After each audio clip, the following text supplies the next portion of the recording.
സമസ്ത കേരള ജമീയത്തുലമയുടെ ആരാധ്യനായ പ്രസിഡന്റ് ശ്രീ ജിഫ്രി കോയ മുത്തുതങ്ങൾ, ശ്രീ കുമ്പോൾ തങ്ങൾ അടക്കം അധ്യക്ഷവേദിയിലിരിക്കുന്ന മഹാപണ്ഡിതന്മാരെ, അതുപോലെ തന്നെ സമസ്തയുടെ നേതാക്കന്മാരെ, സമസ്തയുടെ പ്രവർത്തകരെ, സഹപ്രവർത്തകരെ, സുഹൃത്തുക്കളെ, വളരെ അഭിമാനത്തോടു കൂടിയാണ് ഈ സമ്മേളനത്തിൽ പങ്കെടുക്കാൻ ഞാൻ എത്തിയത്.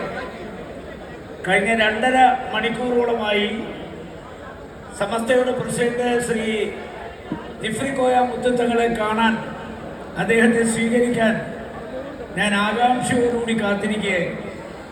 കാരണം അദ്ദേഹം ഒരു വലിയ ദൗത്യമാണ് ഏറ്റെടുത്തിരിക്കുന്നത്.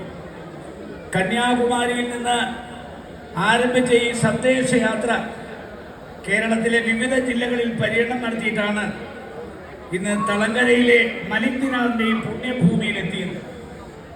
നിങ്ങൾക്കറിയാം, വടക്കേ ഇന്ത്യയിൽ അജ്മീർ എന്ന് പറയുന്ന പോലെ തെക്കേ ഇന്ത്യയിൽ നമ്മൾ അറിയപ്പെടുന്ന നാഗൂർ, അതുപോലെ എർവാടി, ഭീമാപ്പള്ളി, അത് കഴിഞ്ഞാൽ പിന്നെ ഏറ്റവും പ്രശസ്തമായ ഒരു തീർത്ഥാടന കേന്ദ്രമാണ് ഈ തളങ്കരയിലെ മലിംദിനാർ പള്ളി.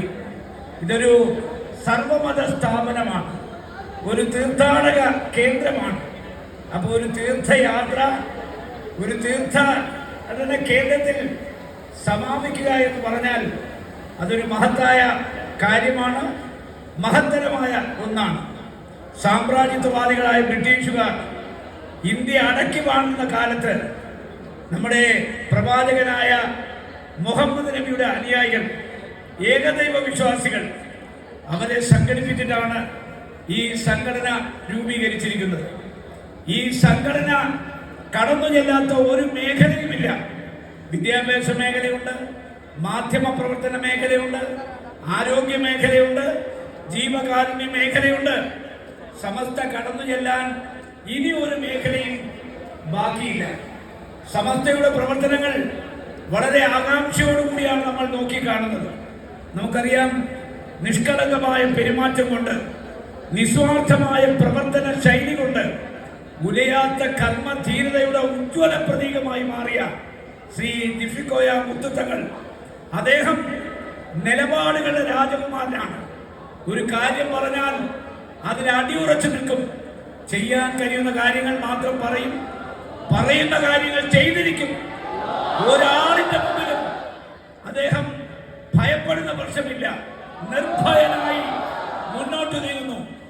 ഈ ലോകത്ത് ഭൂമിയും ആകാശവും ഉണ്ടെങ്കിൽ, സൂര്യനും ചന്ദ്രന്മാരും ഉണ്ടെങ്കിൽ, അദ്ദേഹം നേതൃത്വം കൊടുക്കുന്ന ഈ പ്രസ്ഥാനത്തിന്റെ രോമത്തിൽ തൊടാൻ ആർക്കും കഴിയില്ല എന്നുള്ളതാണ് സത്യം. സാമ്രാജ്യത്വവാദികളെ നമ്മൾ ആട്ടിപ്പായിച്ചു. പക്ഷേ പ്രവാചകൻ നയിച്ച പാതയിലൂടെ, പ്രവാചകൻ തെളിച്ച പാതയിലൂടെ ആത്മീയ വിദ്യാഭ്യാസവും അതുപോലെ തന്നെ ഭൗതിക വിദ്യാഭ്യാസവും കൊടുക്കുന്ന നമ്മളോട് ഒരു കാര്യം ഞാൻ പറയാം. സാമ്രാജ്യത്വവാദികൾ ഭരിച്ച കാലത്തേക്കാൾ ഇസ്ലാമിക സമൂഹം ഏറ്റവും വെല്ലുവിളികൾ നേടുകയാണ്. കാശ്മീരിൽ നമ്മളെ ഉപദ്രവിച്ചു, 370 എടുത്തു കളഞ്ഞു, 35A എടുത്തു കളഞ്ഞു. മുത്തലാഖ് സിവിൽ നിയമം അത് ക്രിമിനൽ നിയമമാക്കി മാറ്റി. ഇന്ത്യയുടെ ഭരണഘടന പറയുന്നത് ഇവിടെ ജനിച്ചവർ മുഴുവൻ ഭരണഘടന മുമ്പിൽ സമന്മാരാണ്. The state shall not deny to any person equality before law or equal protection of the law within the territory of India.